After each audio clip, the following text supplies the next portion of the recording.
Do you have any favorite mantra, affirmation, or phrase that either inspires you or keeps you going?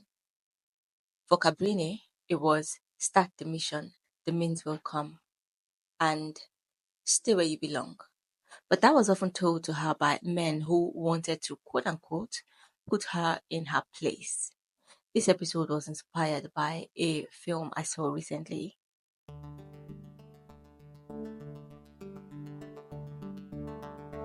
First of all, a day to the day I watched this film, a major plan of mine was derailed, and it shook me to my core. I was encouraging myself with words like, this is probably for better opportunities to come, even if I can't see it yet. So, when I got to the point in this film where her mission was approved, but on the condition that she was going to start in New York and not in China, unlike she originally planned, they zoomed into her facial expression, and you could clearly see the look of, oh, this wasn't the plan. And I could relate so much. Check out the movie if you can. It's called Cabrini. Although there is a 2019 version made by a woman, that one is called Mother Cabrini. But this one is the one I watched is a 2024 film made by a man. All right, let's get right into it.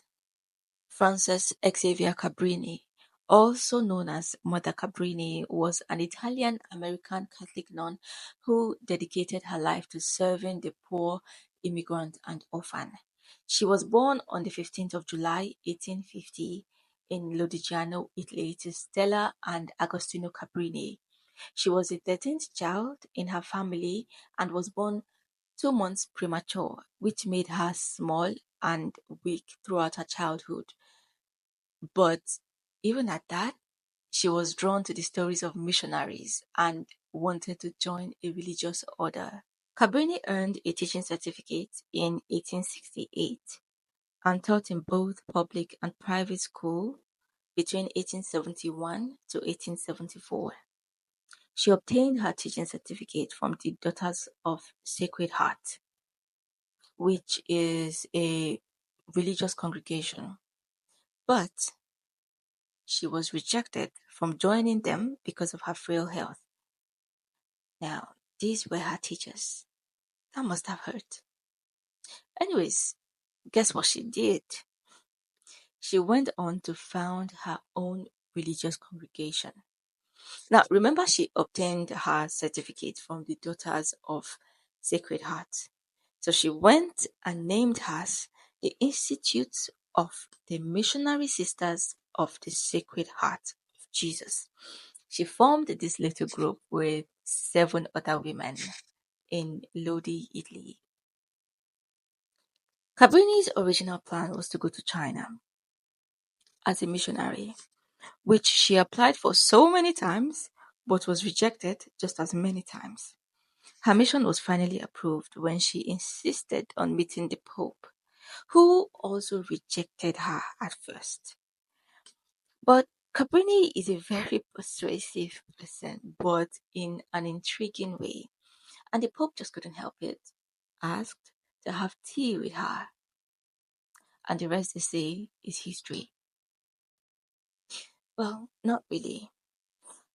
Her mission was approved on one condition, that she would go to New York instead of China.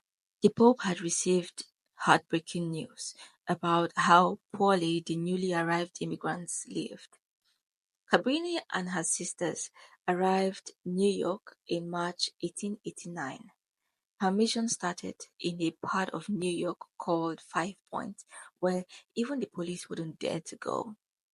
A place where even rats lived better than the Italians who lived there.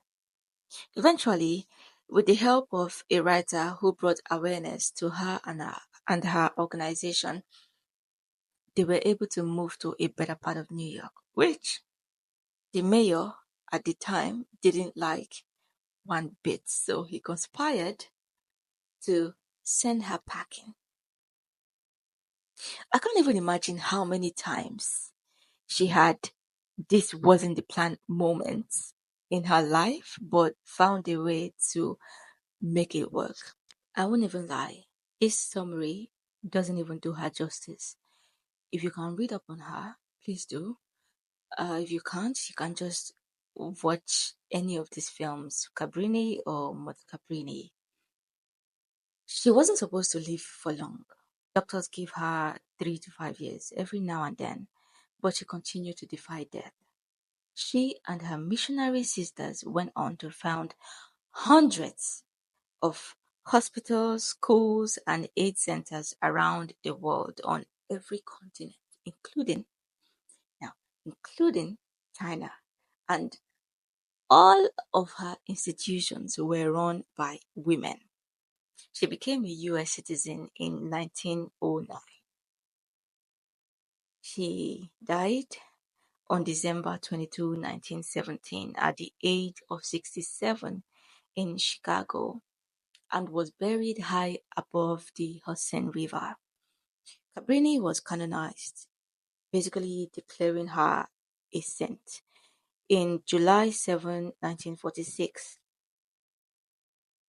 She was selfless, persuasive, brave, and her legacy continues to inspire people around the world.